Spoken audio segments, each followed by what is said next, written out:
What is going on, everybody? Welcome back to Burn Out Brighter. This is going to be our final, we think, E3 post show, talking about everything that's going on. We'll have more stuff as the summer goes on with Summer Game Fest, but this is our official last E3 post show because Bandai Namco is apparently only talking about one game, so forget it. But we're not here to talk about Bamco. We're here to talk about the Nintendo Direct that just happened. And oh my God, what a Direct it was. Darren, I'm going to start with you because you were squealing like a prize pig on Prize Pig County Day. I don't know what that is. What did you think of the overall Direct, Darren? That was my weird Oh pig my squeal god. noise. Perfect. So yeah, holy crap. Not only do I feel like Nintendo by far gave the best presentation out of every presentation that we've seen so far, but I think that was one of the best Nintendo Directs we've had in like 3 years. Like, that blew me away. I know 90% of the reason it blew me away was because every game was something that I personally like. So like I was into it. I'm wearing my Zelda t-shirt today to try and summon those Breath of the Wild vibes. Did not know I had to wear my Metroid shirt as well. Just I was so happy. So happy. Good. I'm glad. I echo a lot of your sentiments, Darren. I think it was the best Nintendo Direct we've had in a while. I see some people online saying they weren't entirely happy with it, but I think given the current landscape of everything with recovering through COVID, I think it was fantastic. And even outside of that, I still think it had so many games that I'm again personally excited about that I had a blast watching it. Destiny, what about you? What did you think of the Nintendo Direct? I feel bad because you're both like, I was so amazing. And I had all the games that I wanted to play. And I was just kind of like, oh, this is interesting. That's cool. Like, I think the only thing that I was like really excited about was the end announcement, which we still don't have a name for Zelda. But that's because I've loved Zelda since, A Link to the Past. Other than that, like most of the games that they have on there or that they were showcasing and bringing back, I don't personally have any experience playing. So I really feel like you guys are really excited because it's like nostalgia and games that like you grew up playing. Other than that, like I don't think they had a lot of like huge new announcements. Like they did announce Metroid, and honestly, I didn't think that looked too good. And I think that's just because of whatever they did to texture it. Or, I mean, like I said before, we're in 2021. I feel like that game could have looked a lot cleaner. But that's just personally me from like the look of it. Like it may play amazing, but I'll probably never pick it up just because I didn't like the look of it personally. That's fair. So kind of for you it was fine. It was all right. Yeah, like I think they did a really good job presenting the games and everything like that. Like, but I won't go as far as saying like, oh my god, it was the best showcase, because to me, Guerrilla Collective was still the best showcase that we saw. So yeah, that's fair. All right, well let's get into the announcements themselves. The first thing that we started off the Direct with was an announcement for Kazuya coming from Tekken, coming to Super Smash Bros. Ultimate. There is going to be a full-blown kind of showcase for him on June 28th. So that is our second last character. There's still one more that is unannounced as part of the second season of the Fighters Pass. Darren, how do you feel about Kazuya coming to Smash Ultimate? Yeah, I sure hope the last character is not another fighting game character. Like cause Kazuya, I'm not gonna be upset about it because Sakurai has expressed many times how inspired he was making this game from the classic arcade fighting games that he grew up with. And so you can definitely tell that like personally he wants to make this like the biggest fighting game crossover he can.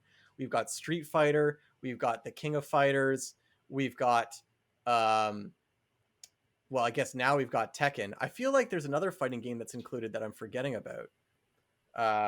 But these are games that Sakurai loves. So, more power to him. He looks like he's fun to play.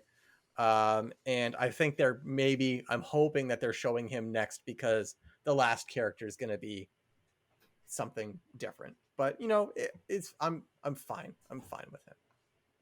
Yeah, I personally agree. It's not who I wanted. I'm not upset about him because at least it's not another, sword character. Hmm. But I think he's a cool inclusion. He's just not personally who I wanted. So I'm curious to see who the last character will be. The next announcement that we got was Life is Strange is coming to the Nintendo Switch. Both the remastered edition is coming sometime later this year, and the new Life is Strange True Colors will be launching day and date on September 10th on the Switch. Destiny, does Life is Strange coming to the Switch do anything for you? Like, are you more likely to play it handheld than others, or what do you think about these announcements? I mean, I like the option because I feel like I don't really play a lot on my Switch right now, so I like the option that I could play it, but most Mhm. likely I'll probably play it on PC. That's fair. Yeah, But, yeah. The games look good. So I they mean, are if you, bringing some nice games to the Switch though. yeah. I'm just curious because I didn't think they were going to make any announcements about the new Switch that's supposed to be coming out. I'm just kind of curious because they're putting all of these like new titles Mhm. on the Switch, and I think you guys said it's definitely being released at some point, like soon. Yeah, there's a lot of rumors and scuttlebutt saying that like it was supposed to be announced before E3. That obviously didn't happen. Rumors are that it's coming this September or October. We don't have any official confirmation I yet. don't feel like it is. I feel like if it was, they would have named some games they were going to put on it, and they didn't mention any really. Well, the idea behind the new one is that like it's going to be everything that comes to the new one will also come to the old one. It's just going to look and run better on the new one kind of thing, which kind of leads into the next announcement. And this is kind of where I think they're starting to lay that groundwork. Guardians of the Galaxy has been confirmed coming to the Switch. Day and date, I believe they said. I'm not 100% sure.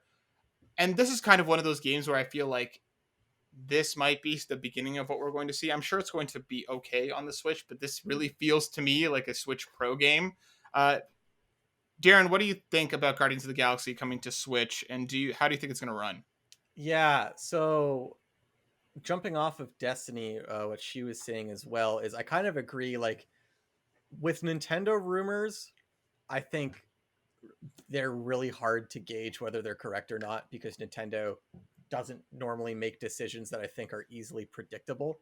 But I do think that if it's like if the rumors that it's coming out in September, I definitely don't think that's the case anymore. Because like you need a proper amount of time to market your hardware so people can pre-order it and buy it. Like Sega famously dropped the Sega Saturn like the day they announced it, or within like a month they announced it, and it sold like garbage because of it. But so I don't know if it's ever coming. I actually don't know if it's ever coming. We'll see. But if it is coming, what I like about Guardians of the Galaxy being announced for Switch right now is it really drives the point home that if there is a Switch Pro, they will not make too many things exclusive. They're still going to make an effort to support the regular model too. And I think it should Mm-hmm. hopefully run fine. Like Doom Eternal was just ported to Switch, and I have not played it. My brother's has the Switch version, and he says it runs great. They're like using freaking wizardry to get that game to run. So it does take a lot of extra effort to port these games, but they can be ported with sacrifices. So I just think it's cool to have the options as well. Yeah. Yeah, I think that's right. I don't know. I really do think that that thing is real, and I really do think it's coming soon. But I mean, I guess I we'll find out. I think it's real. I just don't think it's coming in September. Yeah, I don't know. So Jason Schreier, who's a pretty credible thing, said just September or October. Now you guys are totally right. Anything could have happened and anything could have changed since then. Mhm. But I guess we'll see. I mean, a new Switch coming around the same time as this would be a pretty easy, get the new Switch Pro and play Guardians of the Galaxy there. I think that's a pretty easy sell. Yeah. Whether that's true or not, I mean, we'll find out. And Nintendo's selling The really next, well. I just want to say really quickly, I just saw the sales numbers for the Switch in Oh May. yeah. And despite the PS5 and the Series X being out, the Switch is still the best selling console of May. Selling. It's been the Yeah. best selling console for 31 consecutive months. That means even mhm. at the launch of PS5 and Xbox One, or not Xbox One, Xbox Series X, the Switch still sold better. So, like, I don't know if Nintendo's really has an incentive to even sell a Pro at this point because Think they're still that's what I selling. was gonna say. Like, if they're still at the top, there's no rush for them to release it by whatever the end of this year because they're still doing really, really well with the original. Yeah, but Nintendo is also notorious for having like how many revisions of their handhelds, and I It's think true. that's kind of the Mm. idea, right? Because the Switch still operates as a handheld, as well as a console. Obviously, like I really do think that they are going to have a bunch of different editions for this as kind of time goes on. But Well, we'll see. we'll see. The next thing we got was Worms Rumble. It's coming to Switch. There's going to be a new map. Astria Ascending is a new RPG coming September 30th. 2 Point Campus also got an announcement for Switch. The next thing made Darren very, very excited. We got a Super Monkey Ball collection coming called Monkey Ball Banana Mania coming October 5th. That's going to include Super Monkey Ball 1, 2, and Deluxe. I have absolutely no feelings for this. Darren, how excited are you about Monkey Ball coming to the Switch? Damn, Matt. I am so excited. I'm so excited. Monkey Ball. I feel like Matt, you and I, when we were kids, we would play some Monkey Ball at my house. I believe we did Mm-hmm. play it a couple times multiplayer. Monkey Ball, I Mm-hmm. think, is a great, great party game. And I think it's weird. The trailer made it look like there was other games coming too, but it really is just Monkey Ball 2, and Deluxe, which I'm not upset about because I mean Monkey Ball 1, 2, and Deluxe were the best ones. And I've never played Deluxe because I think when that first came out, it was exclusive to the Xbox original. So, but like Deluxe is weird too because it's in and of itself, I think, a collection of the first two games with some extra stuff. So basically, they're Mm-hmm. just like, we're giving 1 and 2 and the extra stuff as Deluxe. So, like, I think I kind of want to pick it up and relive those Monkey Ball memories. Cool. Well, I'm happy. I'm happy for you. But yeah. The next thing that we got was Mario Party. What was it? Superstars. My Superstars, autocorrect yeah. changed it to Yeah. Superstores, Party which is definitely not the right Superstores. name. Definitely not. Definitely not. Mario Party Superstars is coming this October 29th. It takes 5 maps from the Nintendo 64 Mario Party and gives them new life, new energy. Basically, a massive remaster. They announced that there's going to be online play from the start, including the ability to save your progress mid-game, even online. So if the 3 of us had started a game and for whatever reason we had to stop 50% of the way through, we could pick that game back up again later, which I think is a really, really cool way to include that in their online functionality, especially because Nintendo's online traditionally sucks. Like I said, there's going to be 5 maps. Destiny, does Mario Party do anything for you? I know you're not usually a big fan of the Mario multiplayer games. Does this one do anything for you? Okay, I'm just gonna say I think graphically it looked really good. Mm-hmm. I know I played it a couple of times with you guys, but let me just put this out there. I think it depends on the people you're also playing with Yes. when you play games like that.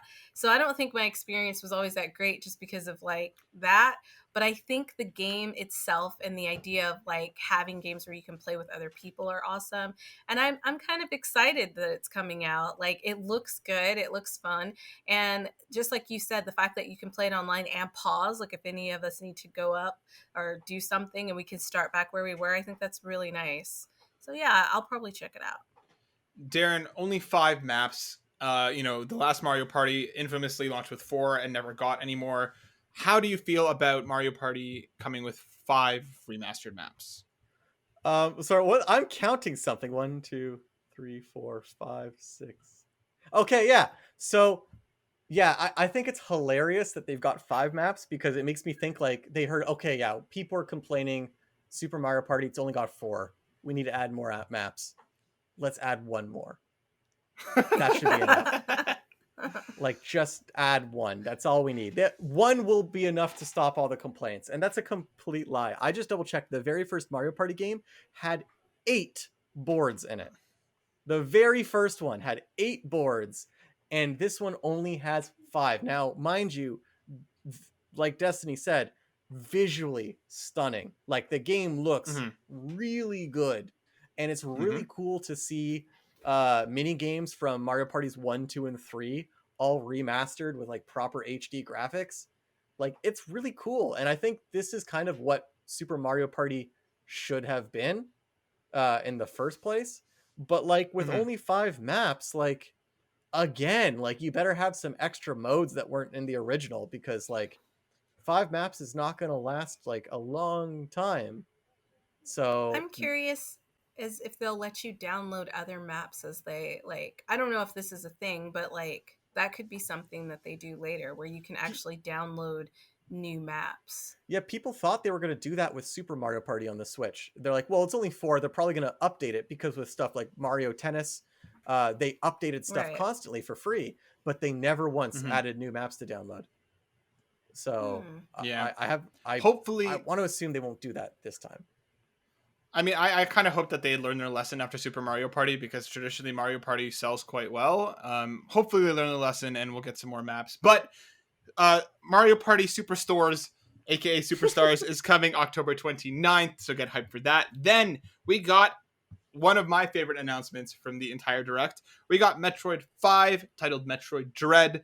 It's a side scroller, a return to form. We haven't had a side scroller Metroid game in quite a long time. Coming October 8th, 2021. It has like these futuristic robot looking enemies. It looks like they're going to be pursuing you in different extents to the game. We also announced a new amiibo for Samus and EMMI, which is apparently the name of these robots. I thought it looked all right. I'm excited about the idea of a new side-scrolling Metroid, but I know both of you had some reservations about the way that the game looks. Darren, I know you're a huge Metroid fan. What did you think about Metroid Dread? And so I promise I'm not going to take up too much time on this one because Destiny already alluded to my own complaint. Like, I am a huge freaking Metroid fan. I never thought that we would actually get a proper Metroid 5 sequel, or a Metroid 5, Metroid Fusion being the official Metroid 4. It's a side scroller. I'm very happy about that. Like, I'm very, very, very excited to play this game. Very happy. Also, fun little bit of history. Metroid Dread is the name of a long rumored, long canceled DS Metroid game that was under development when Metroid Prime 3 came out on the Wii 15 years ago. So calling it Metroid Dread is a reference to that, keeping the dream alive. And I think it will be fun to play. I don't know exactly who's developing it. I saw a preview of Sakamoto talking, the creator of the series, so I'm pretty sure it's being developed in-house. But visually, yeah, I actually don't think the graphics are very good, and I'm a little bit disappointed about that. That's the only thing that gives me a bit of reservation, and Samus looked like she moved a little slow. So I want to check the treehouse out after and see if my opinion changes. Destiny, what didn't you like about the graphics as well? They just look very old. Like, it looks like something that you would have seen on PS3. Yeah, agreed. Yeah, I don't know how else to say it. It just doesn't look very clean. And the weird metallic whatever texture they used for everything, it's a little too much. It looks very samey. Like, it's all visually like identical everywhere. Yeah. I like the idea that like you're being chased. Like, I saw some more video of it, but I don't know if that was in-game video because it was so quick, or if it was just like a trailer. So I don't know. So I don't really want to play. I'm gonna take us back a step here for a second, just because as I'm checking Twitter for more information as it's happening, Guardians of the Galaxy is a cloud version. So make me eat my own fucking words about it possibly being a pro thing. So this version of Guardians of the Galaxy will be streaming only. You will not be able to download the game and have it. You will only be able to stream it on Nintendo Switch. So I knew. I was like, there's no way that's coming out in September. It's just not. Yeah, that makes a lot of sense. Cloud version. Yeah, I'm excited for Metroid. I kind of agree with you guys. I think it looked a little plasticky. There's something about the way that it looked made it feel like I got more DS vibes from the graphics and than Nintendo Switch, especially with something like Breath of the Wild looking incredible. Yeah, it's coming, like I said, October 8th, so they don't have a lot of time to fix up how it looks, but I mean, we'll see. Then we got a whole bunch of port announcements. Just Dance 2022 coming November 4th. Cruisin' Blast is an arcade racer. There was like a unicorn Pegasus car and stuff that's coming sometime soon. Dragon Ball Z Kakarot coming with the DLC September 24th. Mario Golf Super Rush, they announced there's going to be free updates after the game comes out. That's coming very soon on June 25th. Another Monster Hunter Stories 2 demo, Monster Hunter 2 trailer coming July 9th. There will be a free demo June 25th, and your save progress will carry over to the full game if you decide to buy it. Then we got another very, very Darren TM announcement in the form of WarioWare Get It Together. You're going to be controlling the different characters for the mini games inside their kind of things. The different characters will have different abilities, so you'll be able to handle the micro games in different ways depending on which character you're playing. That is coming September 10th, and there will be 2 players as well, so you'll be able to handle some micro games in co-op as well. Darren, it's been quite a while since we got a new WarioWare game, and it has been confirmed that this is a $49.99 USD game compared to the normal $59.99, so it is slightly cheaper. But how do you feel about a new WarioWare at that price point? Yeah, see, this is what I mean about why I like the Nintendo Direct so much, because every single game was just appealing to my bias. But this is what I wanted from Nintendo, because I felt like I've had my Switch for a long time. It's only had it for a year. I got my Switch late, or 2 years now. But I feel like not a lot of games have really stood out to me because it's mostly been ports of Wii U games so far. This is one of these oddball, like out of left field things that I'm like, I don't know why they are making this, but I'm happy. Like I'm a longtime fan of the WarioWare series, except with a $49.99 US price point, despite how I have every single game in the series, including the Wii U exclusive Game and Wario.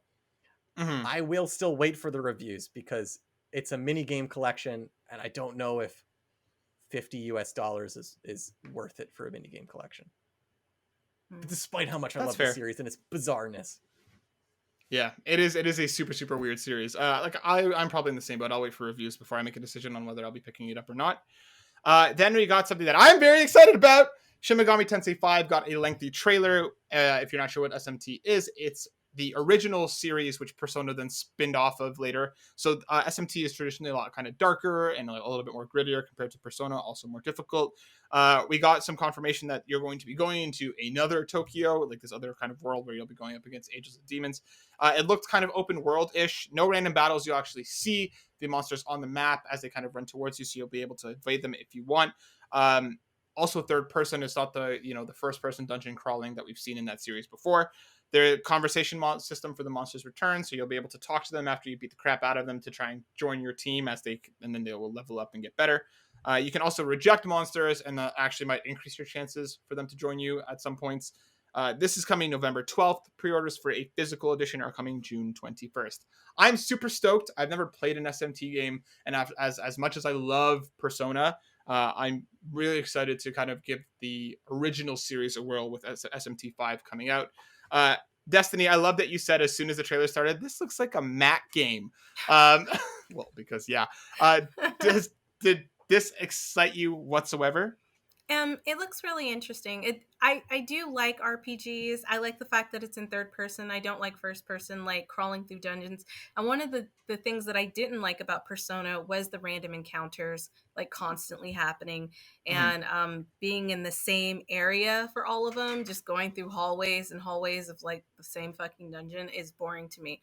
So the fact that this is like more open world, you can see what you want to run into, which I guess is kind of like the idea that like, hey, I don't have that creature or that monster on my team yet. I want to run into that and fight it and try to like convince it to come over. I like that idea of the game. So I think I would enjoy this compared to Persona. But I wonder if does it have the same kind of like idea where you're like building relationships, and it doesn't seem like that. It seems like it's just a lot of like fighting and killing and stuff like that. So I try it out. That's enough for me, Destiny. Thank you. Darren, you've also never really played SMT. Are you stoked for SMT 5? I'm very stoked. I think I even said it in another podcast episode that like I want this to be like my first SMT game, especially because I'm probably not going to pick up SMT 3. I've got a big backlog, and I've heard some issues with like frame rate and stuff for SMT 3. Maybe I'll do what you did, go to a library and pick it up that way and play it sometime. But I am very, very excited for this game. Like Destiny said, this game doesn't seem to focus on any of the social like building elements. And while I really liked the social elements in Persona the first time I played it, when I played through Royal and I already knew what was happening, I found it really boring, and I actually wanted to get back to the battles. That was my favorite part about Persona, surprisingly. So knowing that SMT is very, very heavy on strategic combat, and it's known to be a lot less forgiving, like I am excited to dig into like a deep, dark JRPG. Nice. Yeah. So like I said, that's coming November 12th. So get stoked. The next announcement that we got was a Danganronpa collection, which I'm very excited about. Danganronpa Decadence is Big going Matt to be energy. including Big Matt Energy. It's going to be a collection of 1, 2, and 3, and they've also blown out Danganronpa S, which was like a mini game in Danganronpa 2, I believe. They've kind of blown it out into a bigger, more full game. All of those are going to be available in that collection coming later this year. I'm stoked. I don't know if I'm going to pick it up again just because I've already experienced all those games. But if you have never played Danganronpa and you're into this like high school murder simulator where people die and you have to try and figure out what's going on in this kind of investigation, which leads to trials, just go friggin' play Danganronpa. They're so good.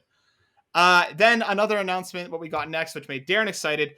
Fatal Frame Maiden of Blackwater, which was, I guess, a port of a Wii U game, is coming later this year. Also confirmed to be coming to PS4, 5, Xbox, and PC through Steam.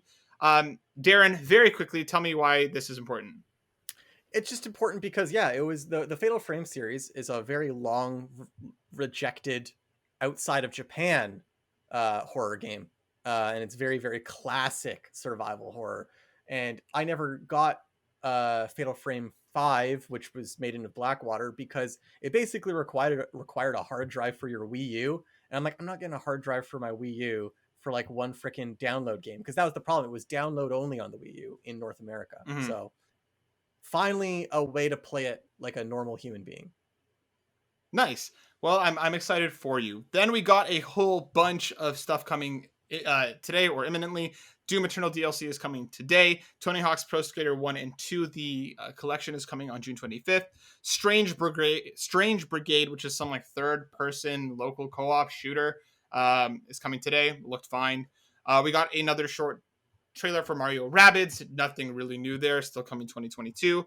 Then we got one of my favorite announcements. We got an Advanced Wars collection. This is collecting 1 and 2 called Advanced Wars Reboot Camp. It is coming December 9th. It looks adorable. They've kind of given like this toy box feel. I'm really, really excited. I was a huge fan of 1 and 2 back in the day on the Game Boy Advance. So I'm really stoked about this. Darren, are you curious at all about Advanced Wars? Yeah, I am. I never played the series on the Game Boy Advance. I mean, tactics have never really been my game, but ever since that you talk about Fire Emblem and you've talked about Advance Wars, you've made me really want to actually try it out. So like, this is the perfect opportunity for me to finally try out tactics. And it seems like this is like a really good tactics game to start with, because it seems like a little bit more simpler than like the Fire Emblem games. Woo woo. So the next we got a nice Zelda chunk to close out the conference. We got Age of Calamity DLC stuff. The first wave is coming June 18th, with the second wave coming November 2021. Skyward Sword got another short trailer that's still coming July 16th. Then we got something that Destiny was very excited about. A Game & Watch Zelda edition, which is going to have Zelda 1, 2, and the Game Boy version of Link's Awakening. There's also like another mini Game & Watch style thing with Link called Vermin. This is coming November 12th and will probably be impossible to get. But Destiny, tell me why you want this. I want it because it's just cool. I think it would have been perfect if they would have added Zelda: A Link to the Past. That's all I'm saying. Like, I feel like that should have been in there, because that's personally my favorite. And I know like it's one of like the biggest ones out there that people like got introduced to at first. But I just think it's a really cool idea, and to have that whole little collection, like a collector's item, is really dope. So yeah, it looked really cute. I probably can't get it, but if anybody's listening, yeah, I want it. Destiny wants it. I'm actually first I want to say it just clicked why they didn't include Link to the Past, because of the controller. Because the controller has a bunch of different extra buttons you need. Whereas all three of the games they included only need the D-pad, 2 buttons, start and select. But makes sense. What I'm actually upset about, I just realized, is that when you said it, Matt, it's the Game Boy original version of Link's Awakening, not the Game Boy Color version. Which is weird that they didn't include the Game Boy Color version, because it actually has like an extra dungeon in it and everything. Well, does the Game & Watch have color?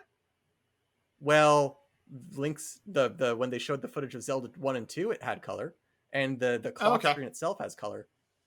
But the Game & Watch traditionally does not have color, but whatever they're making, this collector's item has color. Interesting. Well, that's coming November 12th. And then the last big thing that we got out of the Nintendo Direct, we got some Breath of the Wild 2 footage. We don't have an official name still, but the mood from the trailer was kind of dark and creepy. We saw Zelda falling off a cliff. We saw Link kind of free falling above Hyrule through the clouds. It looks beautiful. We saw some of the powers. Looks like he's missing an arm. Yeah, it looks some robot arm Some or crazy something. stuff there. He had some of the powers from the old one, which was like the stasis one, the yellow one, where you held it and when you used it again, it would kind of launch.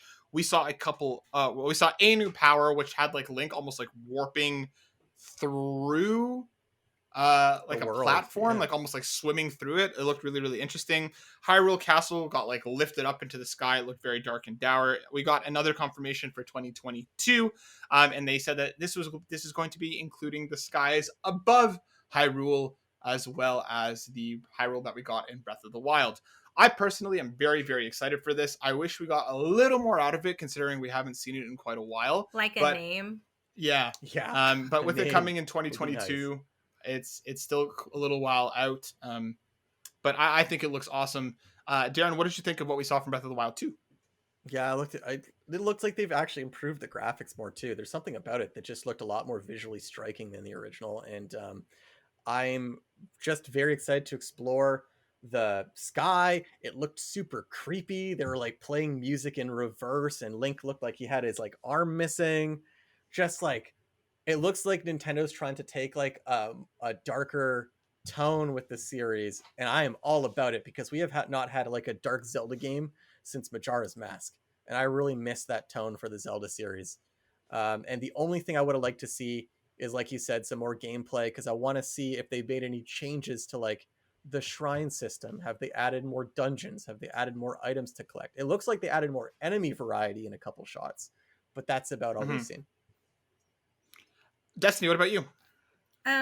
So when I first saw it, I thought like Full Metal Alchemist and Immortals Yeah. Phoenix had a baby, but then we're not sure if like that's the only father, which sounds weird, but it's like a Jerry Springer episode because we just didn't see enough. But Who's the daddy?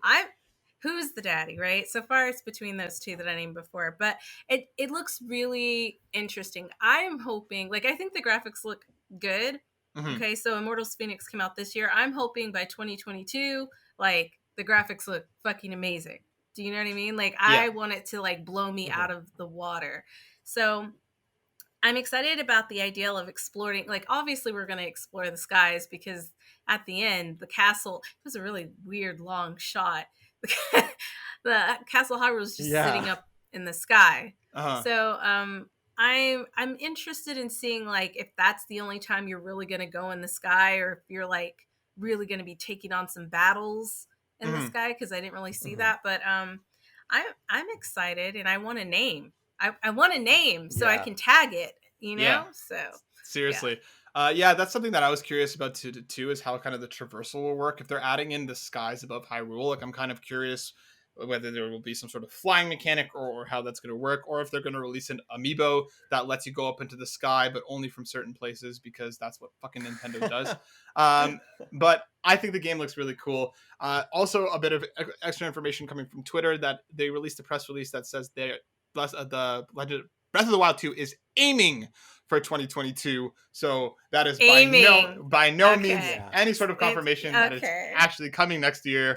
But I guess we'll find out. And that was the entirety of the Nintendo the Nintendo Direct. I thought it was pretty great. I had a lot of fun with it. I do think, as we kind of talked about it and the more I thought about it, Destiny, I do think that some of the smaller shows we saw, like Guerrilla Collective and Wholesome Direct, I think I enjoyed more as a whole. But I think this was a great way to end E3 after a run of disappointing conferences. Yeah. I'm looking at you, fucking Square Enix. No, not Square Enix. Not Square Capcom. Enix. I'm looking at you, Capcom. Yeah. And Bandai Namco has already disappointed me, only focusing on one game. So Nintendo, thank you for closing out our E3 in a great way. Yeah, I think they did a really good job. Like the lineup was good. Even if I wasn't excited for the games, I saw that they put enough in there for people to get excited about. Yeah. And basically it was like a shout out to their 20th anniversary for a lot of their games and things like that. So I'm proud of you, Nintendo. I think you did a good job, even though I don't want to play 90% of the games. Yeah. And that, our dear friends, brings us to the end of E3. If you've missed any of our other post shows, please go check them out. Make sure you also go check out our previews. We have a bunch of previews from Freedom Games, including stuff like To the Rescue, Cat Cafe Manager, Dreamscaper, and even more. So go check those out because there's a lot of cool games that we got to see. And we'll have a little bit more coming from you in the next week or so for some other games that we're going to be seeing. So keep it locked. From Team Burnout. Subscribe, hit that bell notification so you know when we post our stuff. Yeah. You can find all of us on Twitter. I'll have all the links below. Thank you so much for watching. We'll see you next time. Deuces. Peace out. Later.